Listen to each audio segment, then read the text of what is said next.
मुंबई में तरबूज खाने से एक ही परिवार के 4 लोगों की मौत हो गई। उसके बाद से सोशल मीडिया पे ये बहस छिड़ गई है कि तरबूज में इंजेक्शन लगाया जाता है। तो देखिए, मैं खुद किसान हूं और एक किसान के तौर पे आज मैं आप लोगों को यह बताने वाला हूं कि तरबूज में जो इंजेक्शन है यह लगाया जाता है या नहीं लगाया जाता है, और अगर लगाया जाता है तो किस तरीके से लगाया जाता है। आप लोग अगर तरबूज खरीदने जा रहे हैं तो किस तरीके से आप लोग तरबूज लगे इंजेक्शन की पहचान कर सकते हैं, ये सारी जानकारियां देंगे। देखिए, पीछे हमारी तरफ तरबूज का हमारा खेत है जिसमें 2 बार तुड़ाई हो चुकी है। अब कुछ छोटे मोटे जो तरबूज है ये बचे हुए हैं, जो आखिरी तुड़ाई में इनकी तुड़ाई हो जाएगी। तो यहाँ पर देखिए, सारा सिस्टम हम रखे हैं कि किस प्रकार से इंजेक्शन लगाया जाता है, नहीं लगाया जाता है। जितने भी आप लोगों को सोशल मीडिया पे टेस्ट दिखाए जाते हैं, कोई भी एथेंटिक टेस्ट नहीं है, क्योंकि जब यह टेस्ट आप लोग देखेंगे उसके बाद आप लोगों को समझ में आएगा कि आखिर आप लोग इंजेक्शन वाले तरबूज से कैसे बच सकते हैं। और अगर किसान तरबूज में इंजेक्शन लगाता है तो किस तरीके से लगाता है, डायरेक्टली किस तरीके से लगते हैं, इनडायरेक्टली किस तरीके से तरबूज में इंजेक्शन लगाए जाते हैं। तो सोशल मीडिया पे सबसे पहले आप लोग ये चीज देखे होंगे कि लोग तरबूज का टिश्यू टेस्ट करते हैं। तो चलिए हम सबसे पहले आते हैं इसके टिश्यू टेस्ट करने के लिए। तो हमारे पास यहाँ पर 3 वैरायटी के तरबूज है। एक हरा वाला तरबूज है, ये चितकबरा तरबूज है, और दूसरा ये काला वाला तरबूज होता है। सामान्यतः इसी कैटेगरी में इसको जाना जाता है। तो सामान्यतः ज्यादातर जो तरबूज आपको बाजार में मिलते हैं यह काला वाला ही मिलता है। तो जो हम अपना टेस्ट दिखा रहे हैं आप लोगों को इस पे ही दिखाएंगे।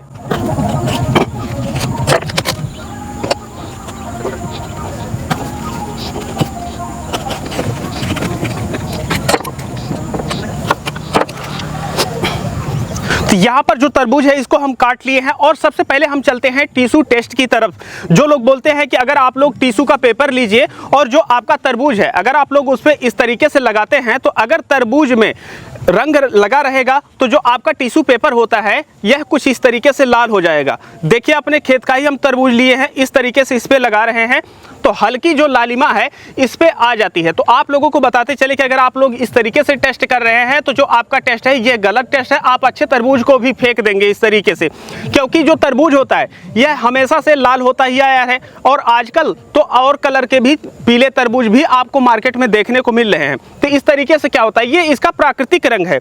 अब प्राकृतिक रंग क्या होता है आपको बताते चले कि हमारे पास ये आप लोग जो देख रहे हैं ये चुकंदर है।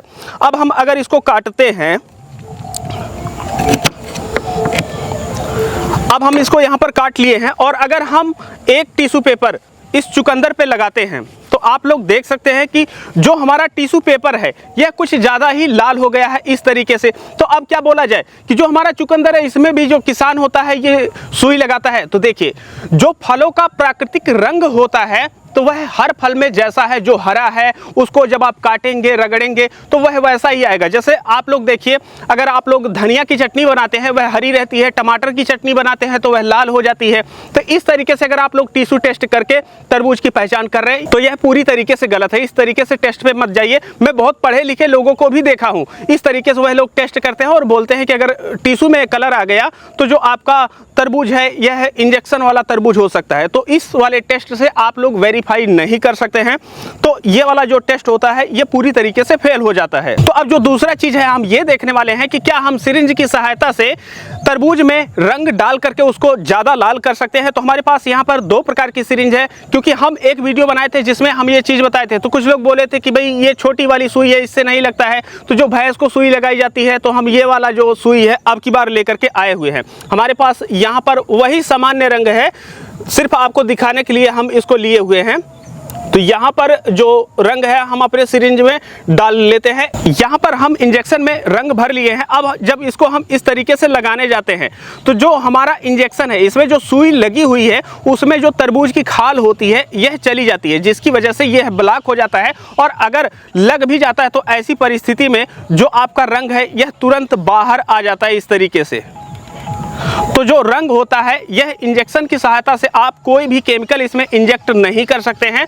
और दूसरी चीज़ ये होती है कि कई लोग बोलते हैं कि भाई प्लांट की जो जड़ होती है, पौधे की जड़ होती है, उसमें इंजेक्शन लगाया जाता है। तो आप लोगों को बताते चले कि जो इंजेक्शन होते हैं, जब आप लोग इंजेक्शन लगाने जाते हैं ना, तो आदमी को जब आप लगाएंगे तो जो आदमी की त्वचा होती है ना यह रबड़ जैसी होती है। जब भी आप लोग लगाएंगे और उसके बाद उसको निकाल लेंगे तो वहाँ पर रक्त थक्का जमा लेता है और जो आपका चमड़ा होता है यह इंजेक्शन लगने के दौरान फैल जाता है और इसमें जो आपका चमड़ा होता है या मांस होती है घुसती नहीं है, लेकिन जब आप पौधे की जड़ में लगाने जाएंगे इसको, तो जो पौधे की जड़ के रेशे होते हैं आपके इंजेक्शन में आ जाएंगे। तो इस तरीके से जो इंजेक्शन होता है यह आपका ब्लॉक हो जाता है और ख़राब हो जाता है।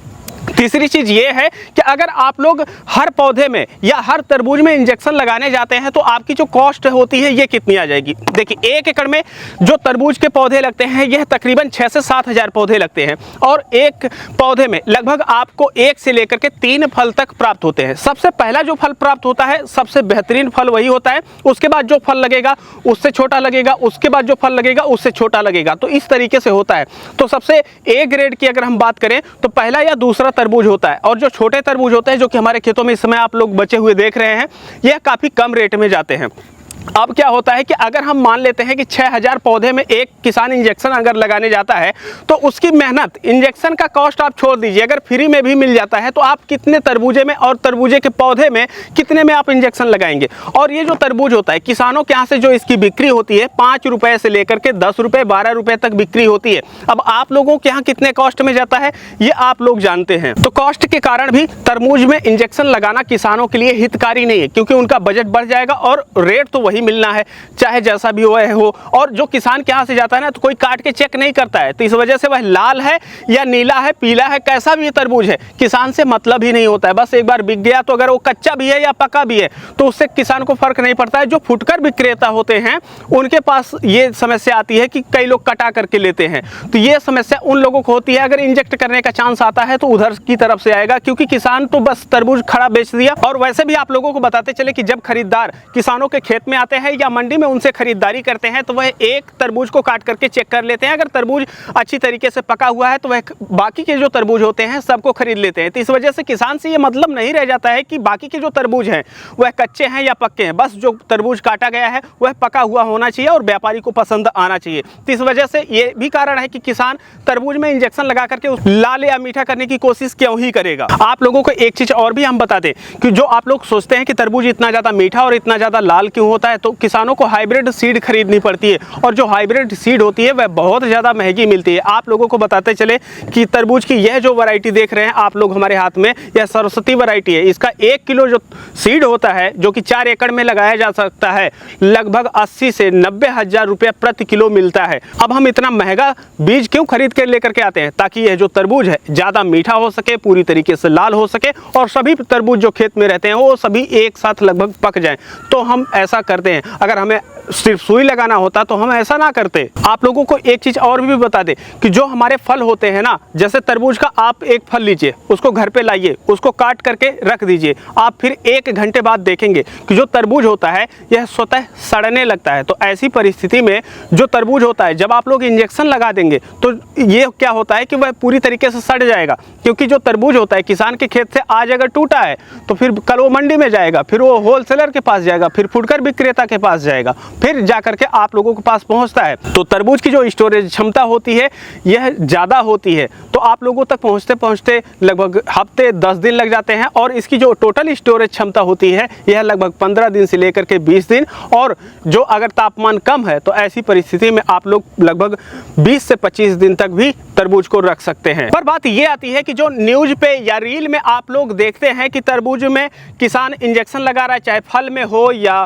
फिर उसके पौधे में हो, तो यह बात कहाँ तक सही है। तो आप लोगों को बताते चले कि न्यूज़ पे आप क्या भरोसा करते हैं। 2000 के नोट में भी वो लोग चिप निकाल दिए थे और ऐसे में सब लोग अफवाह फैलाए, लेकिन हुआ गया अंत में कुछ नहीं, चिप नहीं निकली उसमें से। कई लोग ये बाद में जाकर के टेस्ट भी किए। और आज की हमारी जो मीडिया है ना, ये जब सिंदूर ऑपरेशन चल रहा था तो दिखा दिए थे कि जो भारतीय सेना है पाकिस्तान में घुस गई है, और काफ़ी लोग देख करके खुश भी हो रहे थे, पर यह पूरी तरीके से गलत जानकारी थी। तो इनका जो भरोसा है ना एकदम ख़त्म हो गया है, जिसकी वजह से आजकल लोग जो ट्रस्टेड यूट्यूब चैनल है उन पर ज़्यादा शिफ्ट हो गए हैं और लोग देखना कम कर दिए। इस वजह से TRP बढ़ाने के लिए वो लोग कुछ भी दिखाते और बोलते रहते हैं। और बाकी रील जो लोग बना रहे हैं ना, वो क्या होता है कि जो निगेटिव चीज़ें होती हैं वो जनता को तेज़ी से अट्रैक्टिव करती हैं। जैसे अगर हम ही इसमें लगाते हुए दिखा रहे हैं तो आप लोग सोचेंगे अच्छा देखिए कैसे ये लोग लगा रहे हैं, अब हम लोग तरबूज नहीं खाएंगे, ऐसा करेंगे वैसा करेंगे। तो इस तरीके से जो चीज़ें होती है वह बनाने वाले को व्यू ज़्यादा देती हैं। खासतौर पे पाकिस्तान के कुछ यूट्यूबर हैं, हम देखे हैं कि वह फल के साथ और खाने के साथ काफ़ी ज़्यादा मजाक करते रहते हैं। पर बात ये आती है कि मैं तो यहाँ पर सच और झूठ दिखा रहा हूँ। देखिए, इंजेक्शन लगते हैं, लेकिन इंजेक्शन लगते किस तरीके से हैं वो तरीका थोड़ा सा अलग होता है। तो अब अगले प्रश्न की तरफ चलते हैं। 2 साल पहले हम एक वीडियो बनाए थे जिसमें बताए थे, तो वहाँ पर काफ़ी लोगों का कमेंट भी आया था कि भाई हमारे बचपन में तरबूज इतना ज़्यादा मीठा नहीं होता था, इतना ज़्यादा लाल नहीं होता था। तो इसका क्या कारण है कि आजकल हर तरबूजे जो होते हैं यह बहुत ज़्यादा मीठे होते हैं, बहुत ज़्यादा लाल होते हैं। तो इसका कारण भी हम आप लोगों को बता दे रहे हैं। देखिए, सबसे बड़ी बात ये होती है कि पहले के समय में जब हम लोग तरबूज की खेती किया करते थे तो ऐसी परिस्थिति में हम लोग तरबूज के जो देसी बीज होते थे उनको प्रयोग करते थे, और वो तरबूज खास तौर पे गोल हुआ करते थे, और उनसे पके हुए जो तरबूज थे उनसे बीज निकालते थे, फिर अगली साल जो है इसकी बिजाई करते थे।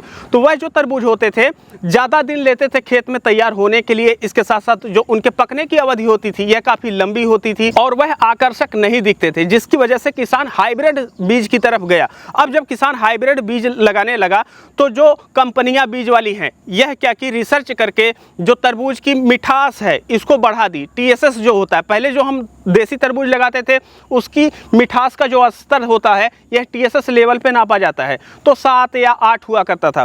पर आजकल जो ये कैटेगरी के तरबूज आप लोग देख रहे हैं ना, इसकी जो मिठास होती है TSS स्तर पर यह 14 के आसपास होती है। यह जो आप तरबूज देख रहे हैं 10 से 11, 12 के आसपास होती है, और जो काला वाला तरबूज होता है यह 12 से 13 के आसपास इसका TSS होता है।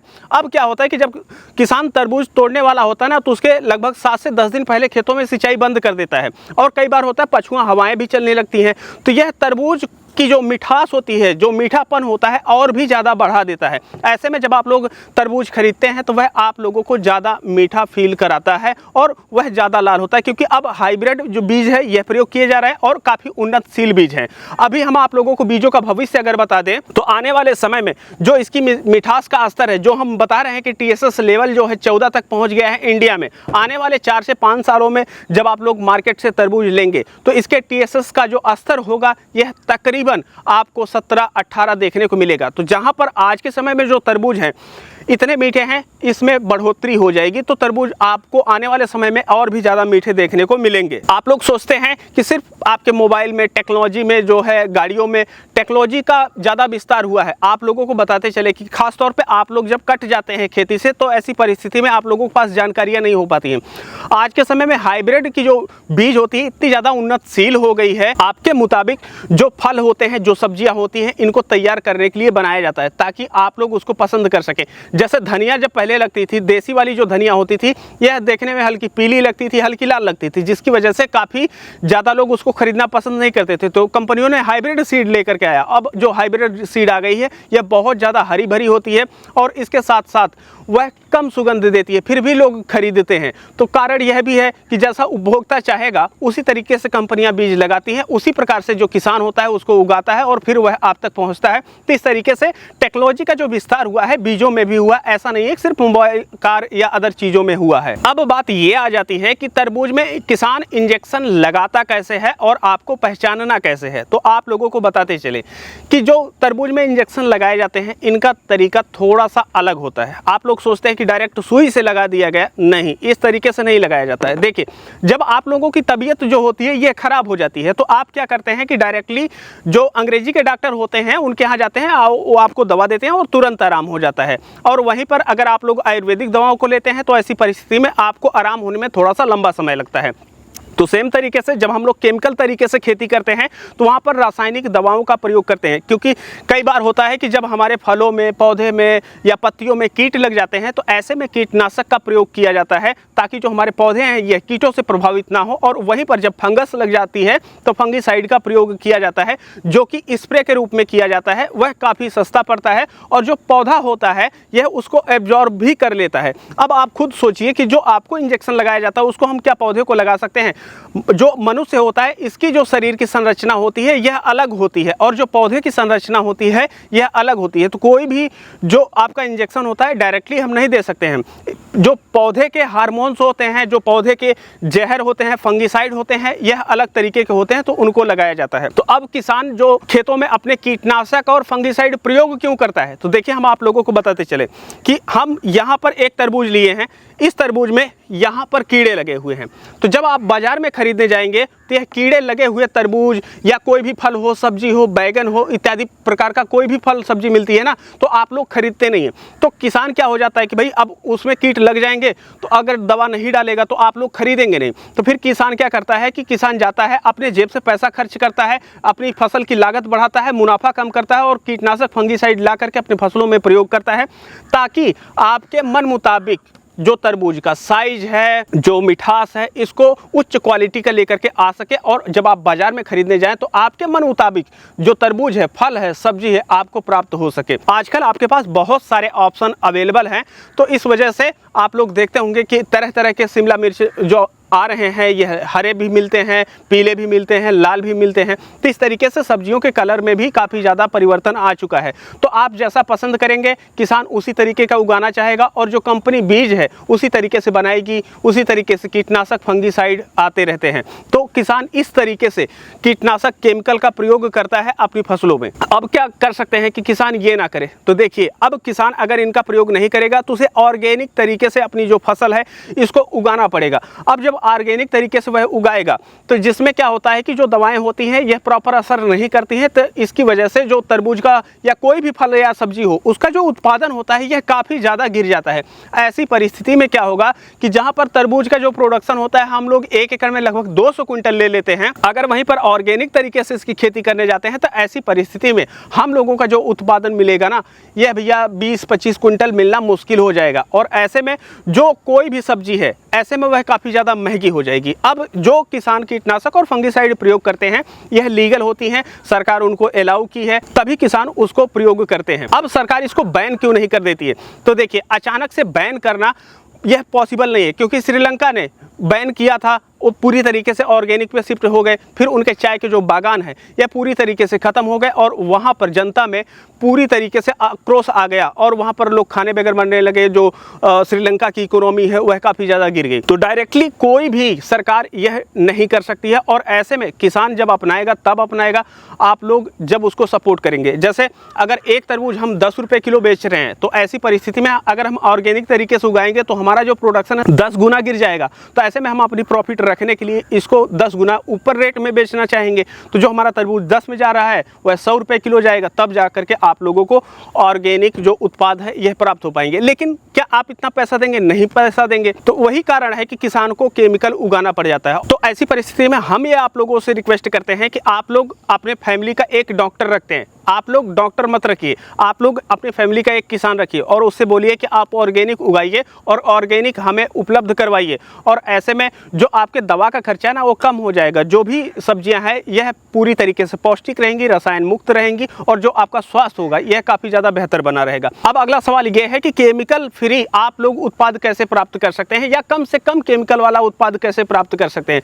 तो देखिए हम आप लोगों से हमेशा कहेंगे कि जब भी आप लोग बाजार में जाते हैं, सब्जियों को, फलों को खरीदते हैं, तो आप लोग हमेशा सीजन वाला फल या सब्जी आपको खरीदना चाहिए। क्योंकि एक किसान के तौर पे मैं बता रहा हूं कि अगर मैं फूल गोभी की खेती ठंडी में करता हूं तो ऐसी परिस्थिति में हमें उसमें कीटनाशक और फंगिसाइड का एक भी स्प्रे नहीं करना पड़ता है और जो फूल गोभी होती है वह काफ़ी ज़्यादा बेहतरीन होती है। आप लोग मध्य ठंडी में देखे होंगे कि जो फूल होते हैं काफ़ी ज़्यादा सफ़ेद होते हैं, काफ़ी ज़्यादा ठोस होते हैं, तो ना के बराबर उसमें फंगिसाइड और कीटनाशक का प्रयोग किया जाता है, जो कि लगभग वह केमिकल फ्री होते हैं। लेकिन क्या होता है कि जब वही लोग आप सीजन आप लोग खरीदेंगे, कई लोग हैं जो चीज़ों को ऑफ सीजन खाना पसंद करते हैं। ऐसे में क्या होता है कि आप लोग शादी की पार्टियों में जाते हैं तो वहाँ पर फ्रूट स्टॉल लगे होते हैं और वह क्या करते हैं कि जो तरबूज होते हैं उसमें आपको देखने को मिलते हैं। पर ठंडियों में तरबूज कौन खाता है भाई, ये तो गर्मियों के लिए बना हुआ है, तो गर्मियों में इसको खाना चाहिए। तो ऐसे में किसान क्या करता है, उसे ऑफ सीजन में उगाता है। तो जो पर्यावरण होता है यह अनुकूल नहीं होता है। ऐसी परिस्थिति में जो पौधा होता है स्ट्रेस में जाता है, ज़्यादा कीड़े मकोड़े लगते हैं, ऐसे में वो ज़्यादा केमिकल प्रयोग करता है। तो जा करके जब आप सीजन आप लोग खरीदेंगे तो आप लोगों को ज़्यादा केमिकल वाला फल फूल प्राप्त होगा। तो ऐसा कीजिए कि आप सीजन में खरीदिए। सीजन में खरीदेंगे तो फल और सब्जियों का जो रेट होता है यह भी आपको कम देखने को मिलेगा और उसमें जो केमिकल होते हैं यह भी कम देखने को मिलेंगे। लेकिन जाते जाते आप लोगों को बताते चले कि ये जो तरबूज होता है आपको कब खाना चाहिए। तो आप लोग बताते चले कि जैसे कई लोग होते हैं शहरों में रह रहे हैं, तो ऐसे में वह लोग ज़्यादा फिजिकल वर्क नहीं करते हैं, तो ऐसी परिस्थिति में जो उनकी बॉडी की प्रतिरोधक क्षमता होती है यह धीरे धीरे कम हो जाती है। ऐसे में जब वह लोग तरबूज खाते हैं तो ऐसी परिस्थिति में उनके पेटों में हल्की सी दर्द देखने को मिलती है। तो अगर आप लोग फिजिकल वर्क नहीं करते हैं तो तरबूज आप लोग थोड़ा कम खाइए। ऐसी परिस्थिति में आप लोगों को ये समस्या देखने को नहीं मिलेगी। और वहीं पर अगर आप लोग फिजिकल वर्क ज़्यादा करते हैं, रोज़ 10 किलोमीटर पैदल दौड़ रहे हैं और बोरा उठा रहे हैं, मेहनत कर रहे हैं, ये तरबूजा पूरा खड़ा खा जाइए, कोई फ़र्क आप लोगों को नहीं पड़ेगा। दूसरी चीज़, कोई भी चीज़ खाने का एक समय होता है। फल खाने के बाद पहले बोला जाता था कि पानी नहीं पीना चाहिए, पर आजकल लोग फल खाते हैं तुरंत पानी भी पीते हैं। और दूसरी चीज़ ये है कि जो तरबूज होता है ना, ये बहुत ज़्यादा ठंडा होता है। ऐसी परिस्थिति में जब आप इसे खाते हैं तो शरीर का जो तापमान होता है गिरा देता है, गर्मी से लड़ने की शक्ति आपको प्रदान करता है। शहरों में अक्सर देखा जाता है कि लोग इसे सही नियम से खाते नहीं। अभी जो मुंबई वाला केस हुआ है, रात को वो 1 बजे तरबूज खाए थे। भाई रात को 1 बजे कौन तरबूज खाता है?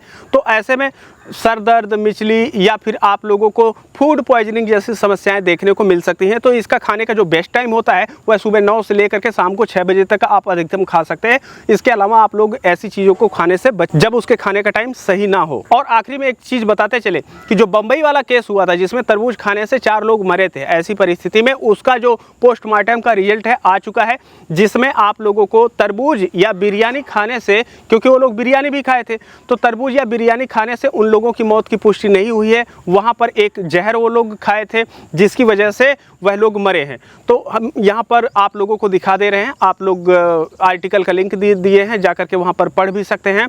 अब बात ये आती है कि जहर उन तक पहुँचा कैसे, वो लोग जहर को खाया कैसे, यह बात जांच की है, अभी जांच हो रही है। जांच जब हो जाएगी तो पता चलेगा। अब हमें उम्मीद है कि आप लोगों को पूरी तरीके से पता चल गया होगा कि तरबूज में या तरबूज के पौधे में डायरेक्टली इंजेक्शन नहीं लगाया जाता है और ज़्यादा से ज़्यादा सिर्फ केमिकल प्रयोग किए जाते हैं, जिसमें कीट और फंगस से बचाने के लिए किसान अपनी फसलों में प्रयोग करता है। और बाकी ज़्यादा मीठा या लाल होने का जो संबंध होता है वह पूरी तरीके से हाइब्रिड बीजों के ऊपर निर्धारित करता है। अगर हम लोग देसी लगाएंगे तो वह कम मीठा और कम लाल होगा। तो हमें उम्मीद है कि आप लोगों के सभी प्रश्नों का जवाब मिल गया होगा। अब तरबूज आप निश्चिंत होकर के खा सकते हैं। और अगर आप लोगों का कोई प्रश्न हो तो आप लोग यहाँ पर पूछ भी सकते हैं। अगर अन्य किसी फल पे भी आप लोग चाहते हैं तो हम उस पर भी जानकारी दे सकते हैं। हालांकि जो कुछ फल होते हैं उनके पकाने के तरीके गलत होते हैं, तो उनको भी हम एक्सपोज कर देंगे। तो जो भी चाहिए आप बता दीजिएगा। बाकी हम मिलते हैं आप लोगों से एक नई वीडियो में, तब तक के लिए चलते हैं। जय जवान जय किसान।